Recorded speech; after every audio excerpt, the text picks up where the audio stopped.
Alors, on souhaite démontrer que le point E appartient au plan ABC. Donc, le plan ABC est le plan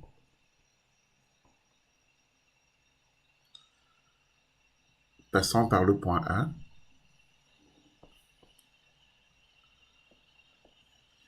et le couple de vecteurs directeurs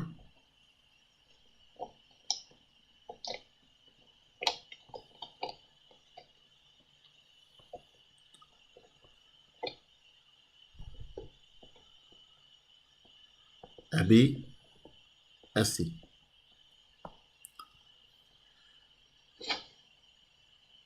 Alors, évidemment, le point E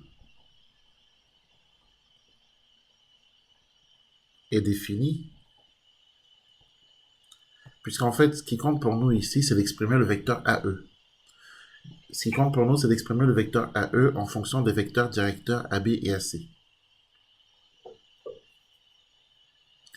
Donc, le point E est défini par vecteur AE. Si on écrit la relation de Chasles, d'accord, vecteur AE qui est égal à vecteur AB plus vecteur BE, d'après la relation de Chasles. Hein. Oui.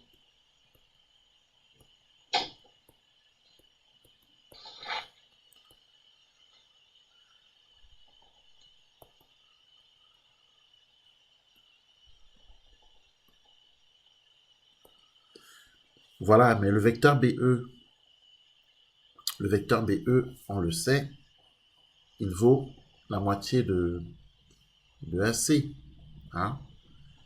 Oui. D'ailleurs,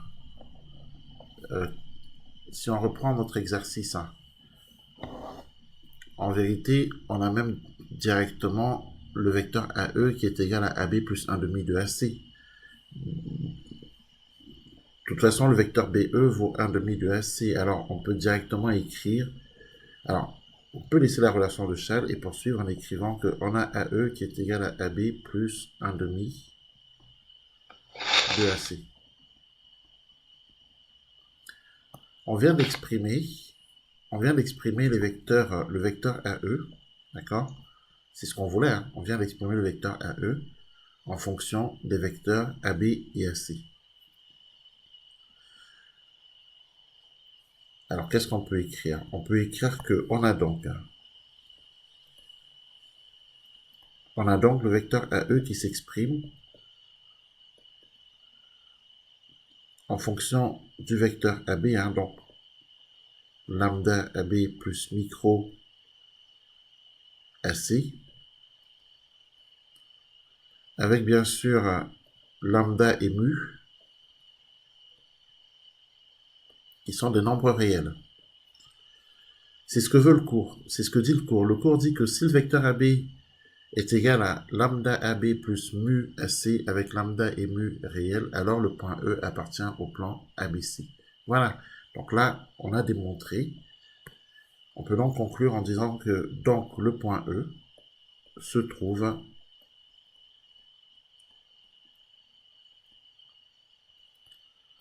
dans le plan ABC.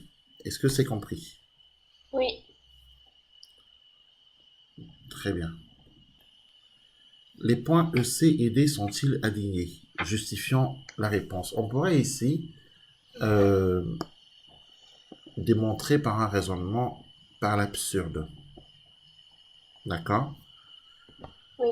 On pourrait, par exemple, dire, puisque la question nous est posée, de dire si les points EC et D sont alignés ou pas, on pourrait partir du fait, enfin du moins supposer qu'ils le sont. Voilà. On pourrait par exemple supposer que les points EC et D sont alignés. Et si c'était le cas, ça voudrait dire que à ce moment-là, le point E, parce que imaginons qu'il soit aligné, ça voudrait dire que mon point E, je l'aurais, allez, on va dire quelque part par ici. D'accord? Oui. Et à ce moment-là, ça voudrait dire que point E appartient au plan BCD. C'est ça que ça voudrait dire si les points sont effectivement alignés. Autrement dit, le point E appartiendra alors au plan qui passe par le point B et le couple de vecteurs directeurs BC, BD. Donc, il nous faudra alors exprimer le vecteur BE en fonction de ces couples de vecteurs directeurs. Donc, je reprends. Si on suppose que les points E, C et D sont alignés,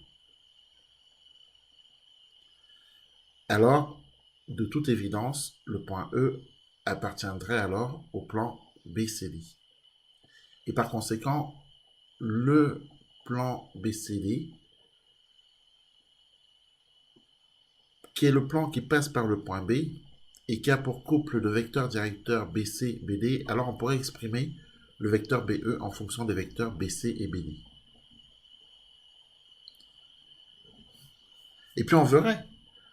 Et puis à nous de voir si effectivement il est possible ou pas d'exprimer le vecteur BE en fonction des vecteurs directeurs BC et BD. Ça, on le verra. Dans tous les cas, si c'est possible, ça voudrait dire que le point E appartient effectivement au plan BCD.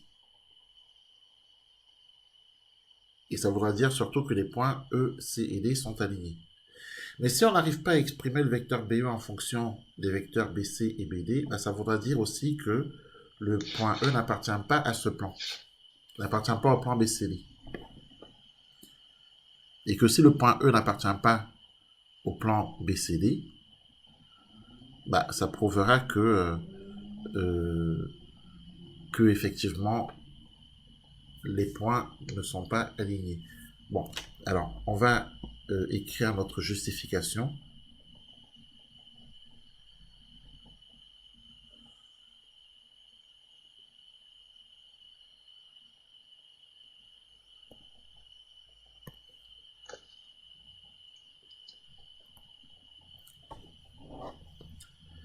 Alors, on a dit que il faudrait qu'on suppose que les points E, C et D sont alignés. Alors, supposons que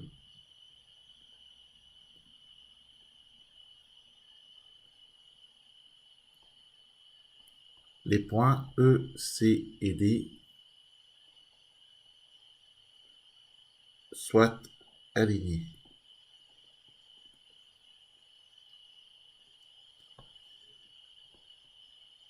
Alors, le point E se trouve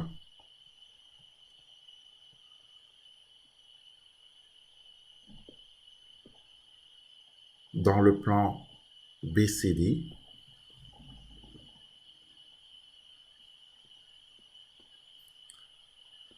C'est-à-dire dans le plan qui passe par le point B et le couple de vecteurs directeurs BCBD.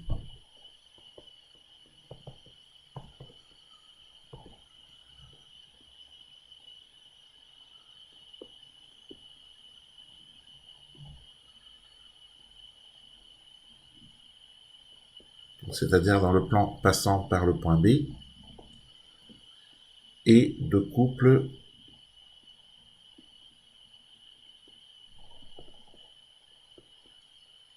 de vecteurs directeurs BCBD. Est-ce que jusque-là tu comprends? Oui. Il nous faut alors exprimer le vecteur BE en fonction de ce couple de vecteurs directeurs. Du coup, on va écrire que le vecteur BE est égal à lambda BC plus mu BD. Voilà. On a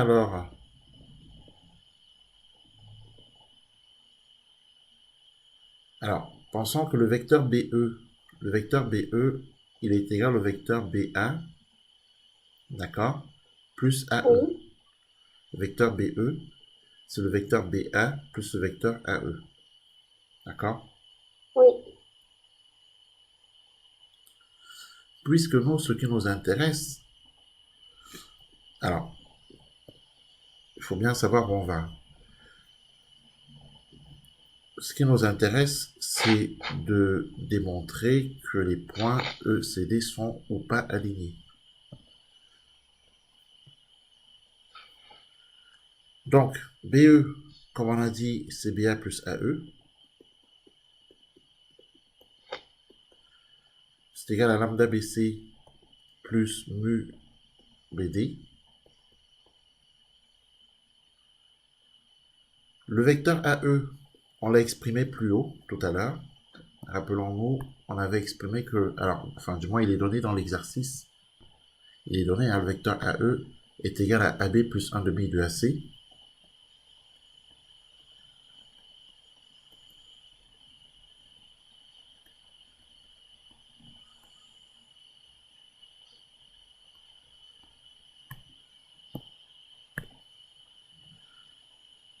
Donc, ça nous donne BA, du coup, plus AE, mais AE, c'est AB plus 1 demi de AC.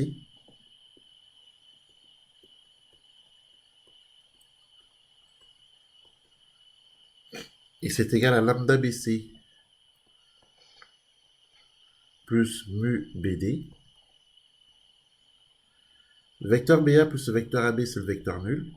Donc, du coup, qu'est-ce qu'on va avoir? On va avoir 1 demi de AC qui est égal à lambda BC plus mu BD.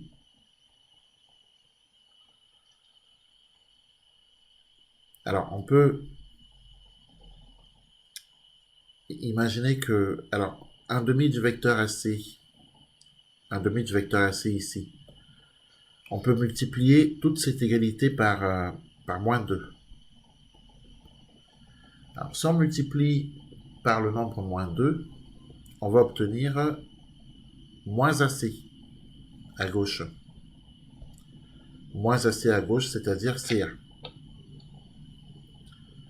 Puisque moins, alors, 1 demi de AC fois moins 2, c'est égal à moins AC. Et moins AC, c'est égal au vecteur CA. Donc ça veut dire qu'ici, on obtient bien le vecteur CA. Ensuite, moins 2 fois lambda BC, ça nous fait moins 2 lambda BC.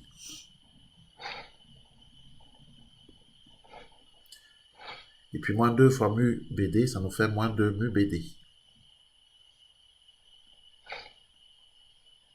Est-ce que c'est compris? Oui. Voilà.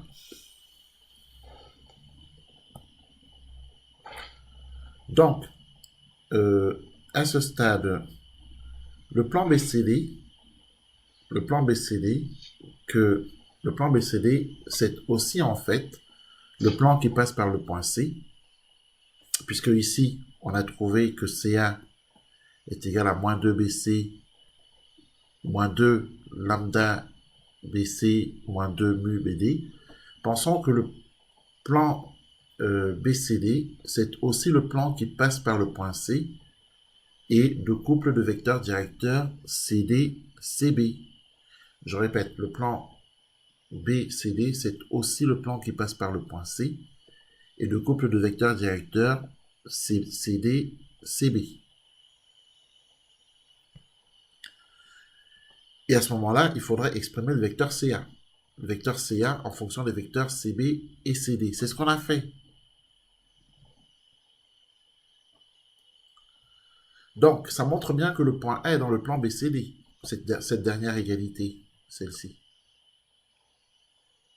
Oui. Donc ça, on va l'écrire. Montre bien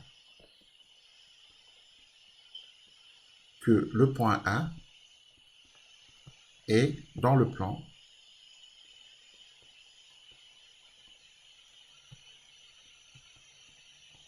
BCD.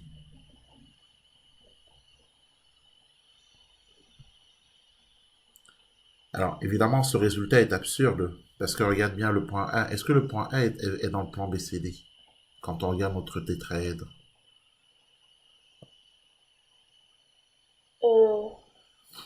Non. Pas vrai. Non. Non, parce que le plan BCD, c'est quoi? Le plan BCD, c'est le plan qui est ici, là. Le plan BCD, c'est ce plan-ci. C'est ça le plan BCD. D'accord? Oui. Or, le point A se trouve ici. Est-ce que le point A est dans le plan BCD? Non. Ben non. Or, on vient de trouver que si on part du fait que l'on suppose, si on suppose que les points E, C et D sont alignés, ben, on arrive à une contradiction puisque partant de cette supposition, le point A ne se retrouve malheureusement pas dans le plan BCD. Enfin, du moins ici, suite à cette égalité, on peut affirmer que le point A est dans le plan BCD. Mais en vérité, quand on regarde notre schématisation, on voit bien que le point A n'est pas dans le plan BCD. Donc, on arrive à une contradiction. On arrive à un résultat absurde. Sachant qu'on a supposé que les points E, C et D sont alignés. Donc, puisqu'on arrive à un résultat absurde, ben, ça veut dire que les points E, C et D ne sont pas alignés. Est-ce que tu as compris? Oui. Voilà. Et là, on peut conclure.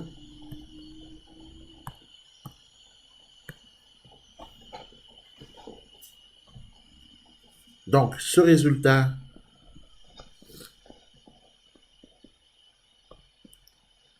est absurde puisque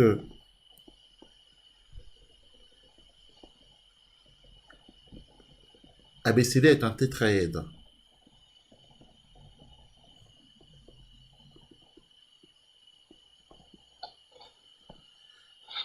Et donc le point A ne peut pas appartenir au plan BCD. Donc on en déduit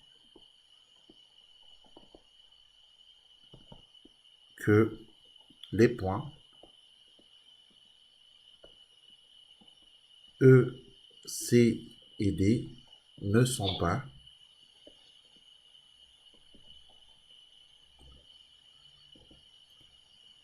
alignés. Voilà pour cette question.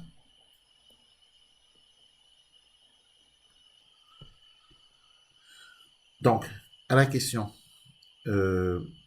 justifier que les droites FC et AD sont coplanaires, quand on regarde la schématisation, on pourrait par exemple prouver que le point F appartient au plan ADC.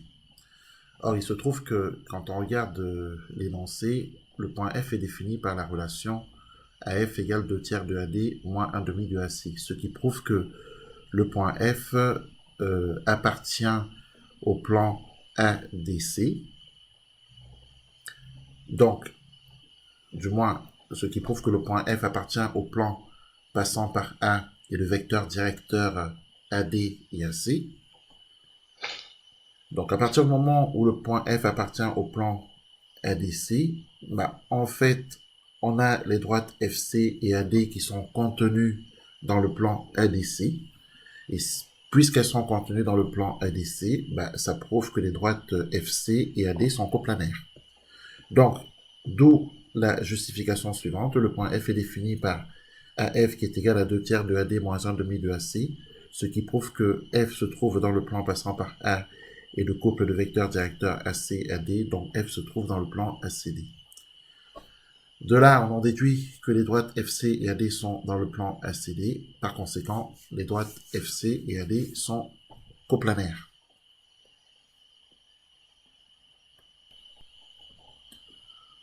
À la question numéro 5, on demande d'exprimer les vecteurs CG et CF en fonction de AC et AD, puis d'en déduire que le point G est le point d'intersection des droites AD et FC. Alors, le vecteur CG est égal au vecteur CA plus AG, relation de Chasles. Donc, le vecteur CG est égal au vecteur CA plus 4 neuvièmes de AD. 4 neuvièmes de AD, pourquoi? Parce que le vecteur AG est égal à 4 neuvièmes de AD. Le vecteur CG est donc égal à moins le vecteur AC plus 4 neuvièmes de AD. Le vecteur CF est égal à CA plus AF, relation de Chasles. Le vecteur AF est égal à 2 tiers de AD moins 1 demi de AC qu'on remplace. Donc du coup, on a CF qui est égal à CA plus 2 tiers de AD moins 1 demi de AC. On obtient que le vecteur CF est égal à 3 demi de CA, hein, puisque le vecteur CA plus moins 1 demi de AC, ben, ça nous donne 3 demi de CA. Donc plus 2 tiers de AD du coup. Donc le vecteur CF est égal à moins 3 demi de AC plus 2 tiers de AD. On a alors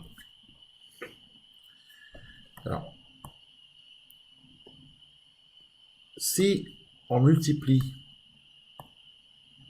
cette relation vectorielle par 3 demi, par le réel 3 demi, on obtient 3 demi de CG égale 3 demi de CA plus 3 demi fois 4 neuvièmes de AD, c'est-à-dire 3 demi de CG égale 3 demi de CA plus 2 tiers de AD. Alors qu'est-ce qu'on constate? On constate que la relation qu'on obtient ici, celle-ci, on constate que 3 demi de CG est égal à CF. Pourquoi? Parce que CF est égal à 3 demi de CA plus 2 tiers de AD et 3 demi de CG est également égal à 3 demi de CA plus 2 tiers de AD. Donc de toute évidence, CF est égal à 3 demi de CG. On a donc les vecteurs CG et CF qui sont collinéaires et donc forcément le point G qui appartient à la droite CF. C'est une avancée importante. Le point G appartient à la droite CF. Donc, sur notre schématisation, il suffit maintenant de prouver que le point G appartient à la droite AD. Or, c'est facile à prouver puisque le vecteur AG est égal à 4 neuvièmes de AD, ce qui prouve que le point G est sur la droite AD, et donc le point G est à l'intersection des droites FC et AD. Voilà qui termine notre exercice.